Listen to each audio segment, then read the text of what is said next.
Mbola maro ireo toerana tsy manana ny tambazotra mpifandraisana amin'izao taona 2024 izao.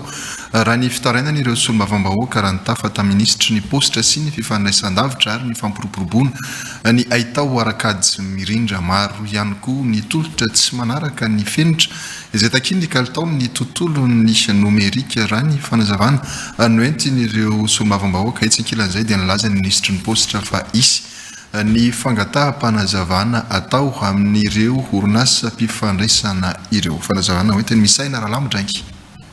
Faritra maro eto Madagasikara toy ny amin'ny komuna maro any amin'ny faritra atsimo tsy misy tambazotra mpifandraisana mihitsy ny solombavambahoaka. Misy ihany koa ireo tsy tomombana ara-teknika toy ny any Sainte-Marie. Tafiditra anatin'ny tetikasa ny ministeran'ny positra ary voarakitra ihany koa ny velarano ny filohan'ny repoblika ny fanatsarana ny tontolon'ny teknôlôjia mpifandraisana hoy ny ministry ny positra. Ministera izay tarehako amin'ity taona ity dia misy zavatra anankitelo lehibe. Zavatra voalohany zany dia natao hoe inclusion financière. Fantatsika tsara fa somary ambany dia ambany ny taux de bancarisation eto Madagasikara. Kanefa raha ohatra ka manintona nareo irany Afrika amin'izao fotoana izao dia ny opérateur mobile na koa atao hoe mobile money na koa zany postre monnaie zany no entsika anatanteraka an'izay zay no zavatra fototra voalohany hitondrana azy. Ny fototra faharoa hoentina atao ministère dia ny atao hoe désenclavement.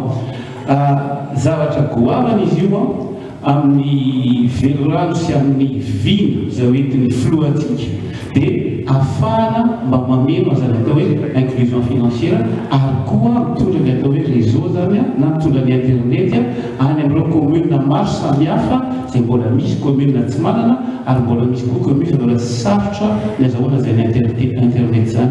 Ny fahatelo dia amin'ilay hoe digitalisation zany hoe ahoana no ahafahantsika mandroso sy mikirakira ilay ataontsika hoe ahitao arakady miroso. Isy ihany koa ny fangataham-panazavana amin'ireo orinasa mpifandraisana voakasika ny fanamariana ranonambarany. Efa misy teny-masy Orange 2G kanefa kosa mbola misy ireo commune ohatran'ny Ambaramanga, Betipaya sy Antsena izay tsy sabo any ataontsika hoe réseau. Zao kehitriny fa manomboka anampanontany teo zany zay andreo opérateur fa efa anisany koa ataontsika hoe candidat anaovana étude amin'izao fotoana izao amin'ny smart village ihany koa ny sasatsasany amin'ireo commune nareo tsy ho ela zany zay efa ho avy koa zay hiverina hitondra anareo an'ilay valiteny araky le ataoko hoe les principes ateneniko tena ampidoana. Anangana komisiona manokana nadiady mahakasika ny hetra voalaza fa tsy voalohany ny orinasa mpifandraisana lehibe raha ihany koa ny solombavambahoaka raha nambarin'izy ireo androany dia ny vato mitetina amina miliara maro ny hetra tsy voaloha raha ny resaka nataon'ireo solombavambahoaka.